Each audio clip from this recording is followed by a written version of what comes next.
पहला इंपॉर्टेंट सवाल एग्जाम में बनेगा कि उत्पादन संभावना वक्र, ठीक है, जो क्वेश्चन नंबर 3 है, का वक्र मूल बिंदु के और अवतल होने क्या कारण हमसे पूछा जाएगा कि सीमांत उपयोगिता ह्रास नियम, परिवर्तनशील अनुपातों का नियम, बढ़ती सीमांत अवसर लागत या फिर स्थिर सीमांत अवसर लागत। तो याद रखिए उत्पादन संभावना वक्र का जो आकार है वो मूल बिंदु के और अवतल होने का कारण, एकमात्र कारण की बढ़ती सीमांत अवसर लागत। ऑप्शन नंबर सी इसका सही जवाब टिक करिएगा।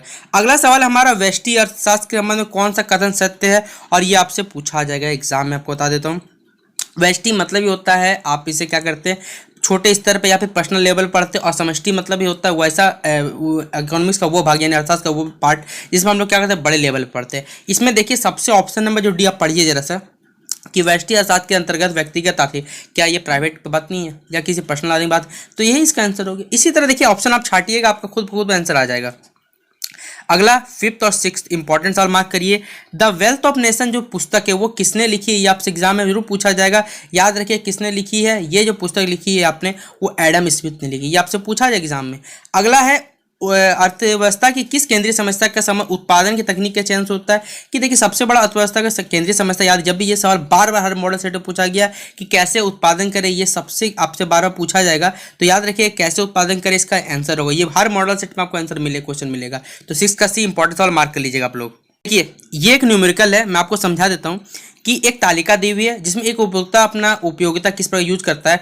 यदि वस्तु की कीमत इकाई, यदि वस्तु की प्रति इकाई कीमत क्या है, एक इकाई एक यूनिट का दाम 5 रुपये है, तो संतुलन की अवस्था में उपभोक्ता वस्तु की कितनी इकाई प्राप्त करे, संतुलन यानी देखिए आपको 5 यूनिट पे पूछा गया है कि आप क्या करिए कितना उपयोग, आप कह सकते हैं कि आपको यहाँ पर उसको कितना इकाई प्राप्त करना है, ठीक है, ये हमें यहाँ पर बताना है इस क्वेश्चन के अकॉर्डिंग, ठीक है। तो याद रखिए देखिए संतुलन में है ना, कह सकते हैं कि यदि वस्तु की इकाई प्रति कीमत 5 रुपये हो, 5 रुपये हो तो संतुलन अवस्था में उपभोक्ता वस्तु कितनी इकाई प्राप्त करेगा, तो वो प्राप्त करेगा बच्चों आपका 5 इकाई, ठीक है। यहाँ पर देखिए 5 वाला डाटा आपका कहाँ है, देखिए आप 7 का देखिएगा आंसर बी आपको मिल जाएगा, ठीक है। तो 7 का बी आप लोग मार्क कर लीजिएगा, ठीक है। अगला सवाल है बच्चों हमारा कि कह सकते हैं क्वेश्चन नंबर 8 है कि किसी वस्तु की अतिरिक्त इकाई के उपभोग से प्राप्त उपयोगिता क्या कहलाती है, तो इसे कहा जाता है बच्चों कुल उपयोगिता कहा जाता है। 8 का अच्छा सवाल है, 8 नंबर ए नंबर इसका आंसर हो जाए, अच्छा सवाल। देखिए अगला सवाल, एक उपभोक्ता 2 वस्तुओं के 2 बंडल, समोसा 5 रुपये है, कचौड़ी 4 रुपये, समोसा 5 है, फिर यहाँ कचौड़ी 6, कि दोनों के बीच में कथन जो है क्या सत्य है। तो देखिए दोनों को आप जोड़ के देखिए, आप लिखा हुआ है कि समोसा यहाँ 5 है, समोसा यहाँ जो आपका बी है बंडल है वहाँ 5 है, कचौड़ी कितना 6 करके, तो कौन सा कथन यहाँ पर दोनों के बीच बताता है, याद रखिए। तो ये दोनों कथन क्या तटस्थ है, ये तो यही ऑप्शन नंबर ए क्या हो जाएगा इसका सही जवाब। आप लोग यहाँ पर क्या कर लीजिएगा, टिक कर लीजिए, 9 का ए टिक कर लीजिए, ठीक है। अगला देखिए आपको क्या करना है, क्वेश्चन नंबर 10 और 11 हम लोग देखेंगे। अच्छा सवाल पूछा गया है एक न्यूमेरिकल से कि यदि वस्तु की मांग वक्र मांग का समीकरण आपको इतना दिया हुआ है, तो वस्तु की प्रति इकाई 1 रुपये होने पर, यानी 1 रुपये जब होगा तो क्या होगा ये बताना। तो देखिए आप जब पी का मान 1 रखिएगा तो 15 में से 2 जाएगा तो 13 बचेगा, ऑप्शन नंबर बी देख लीजिए, हो गया आंसर। तो न्यूमेरिकल से भागना है, न्यूमेरिकल इजी पूछा। देखिए एक फिर अगला क्वेश्चन दिया हुआ है कि यदि किसी वस्तु का मांग फलन Q बराबर 1/P है, चलिए ठीक है, मांग वक्र के प्रत्येक बिंदु पर मांग की कीमत के जो लोच का जो मान होता है वो याद रखिए हमेशा क्या होगा, जब हम लोग Q बराबर 1/P है तो मांग वक्र जो मांग वक्र के प्रत्येक बिंदु मांग की कीमत का लोच होता है उसका मान क्या होता है 1 होता है। 10th का क्या, 11th का आप लोग क्या टिक कर लीजिए, बी टिक कर लीजिएगा, ठीक है, आपका आंसर यहीं पे हो जाता है। देखिए हमारा क्वेश्चन नंबर 13 है कि एक बजट रेखा दिया हुआ है, इसका जो ढाल होगा वो किस प्रकार होगा ये हमें यहाँ पर बताना है, और ये इंपॉर्टेंट सवाल है, मार्क करिएगा।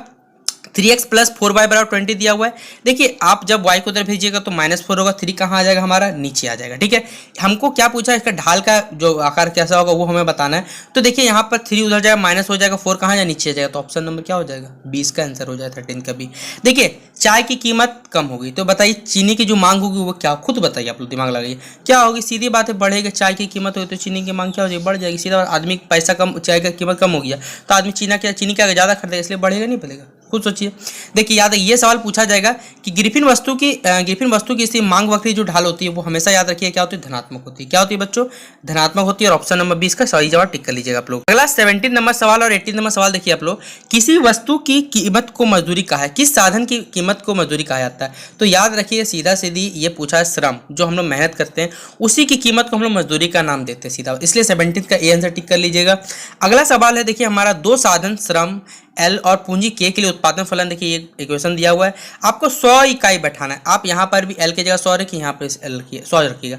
तो 5 × 100 500, 3 × 100 300, 500 और 300 कितना होता है आपका 800 होता है। ऑप्शन नंबर सी में क्या आंसर नहीं हो गया, खत्म आपका। तो ये इंपॉर्टेंट सवाल आप जो करा रहा हूँ सारे के सारे न्यूमेरिकल एग्जाम में आएंगे आपके। क्वेश्चन नंबर 22 देखिए कि निम्नलिखित में से किस वक्र का आकार देखिए यू आकार का होता है। याद रखिएगा कि औसत परिवर्तनशील लागत का जो वक्र होता है, जो ग्राफ होता है हमारा, कर्व होता है जिसे कह सकते हैं, वो क्या होता है यू आकार का होता है। याद रखिएगा। एक आपको कॉप डगलस उत्पादन फलन Q बराबर ए कैपिटल ए अल्फा, ठीक है, ए अल्फा के कैपिटल के बी दिया हुआ है। किसका जो ह्रास मान का प्रतिफल है वो कैसा प्राप्त होता है हमें ये बताना है। तो याद रखिए ये a प्लस बी का जो वैल्यू होता है वो 1 से छोटा होता है। अगला है परिवर्तनशील लागत का एक उदाहरण है, कौन सा इसमें से एक उदाहरण हमें ये बताना है बच्चों। तो याद रखिएगा कच्चे माल पर क्या करना, किया गया खर्ची क्या कहलाता है, परिवर्तनशील लागत का एक उदाहरण होता है। देखिए ये इंपॉर्टेंट ग्राफ है, चलिए मैं आपको समझाता हूँ। एक वस्तु की पूर्ति वक्र को निम्नलिखित से दर्शाया गया। इस पूर्ति वक्र से पूर्ति की कीमत लोच का मान क्या होगा।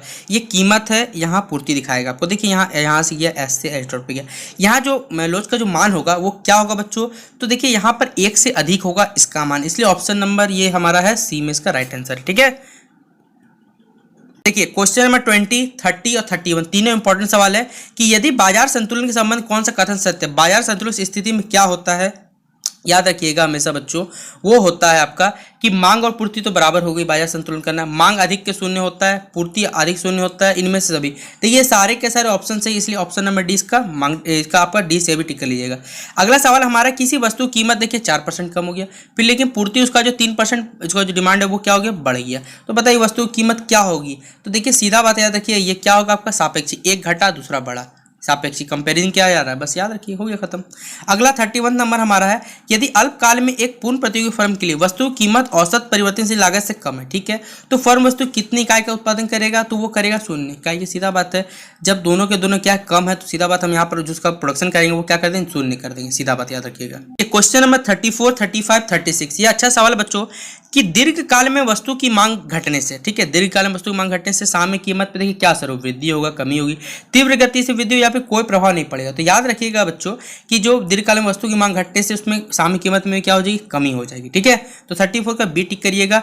फिर अगला सवाल हमारा, बाजार संरचना में प्रतियोगिता घटने से फर्मों के बीच प्रतियोगिता में व्यवहार क्या होता है, कम होगा, वृद्धि हो, तीव्र गति से कमी हो या फिर कोई परिवर्तन नहीं होगा। तो याद रखिए ये क्या होगा बच्चों, वृद्धि होगा। जब बाजार संरचना में प्रतियोगिता घटने से फर्मों के बीच में क्या व्यवहार होता है कि यहाँ पर क्या होगा, इंक्रीज कर जाए। तो 35 का बी टिक कर लीजिएगा। अगला सवाल 36 नंबर बच्चों हमारा है, इंपॉर्टेंट सवाल मार्क करिएगा इसे, कि ये एकाधिकार वस्तु की मांग की लोच के बराबर होती है, कब होती है, जब सीमांत आय 0 होती है, सीमांत आय धनात्मक होती है, सीमांत आय औसत आय के बराबर होती है, या फिर सीमांत आय ऋणात्मक होती है। तो कब होती है बच्चों, याद रखिए जब सीमांत आय क्या होती है, 0 होती है। जो 36 का ए इसका इंपॉर्टेंट सवाल टिक कर लीजिएगा, आंसर इसका टिक करिएगा।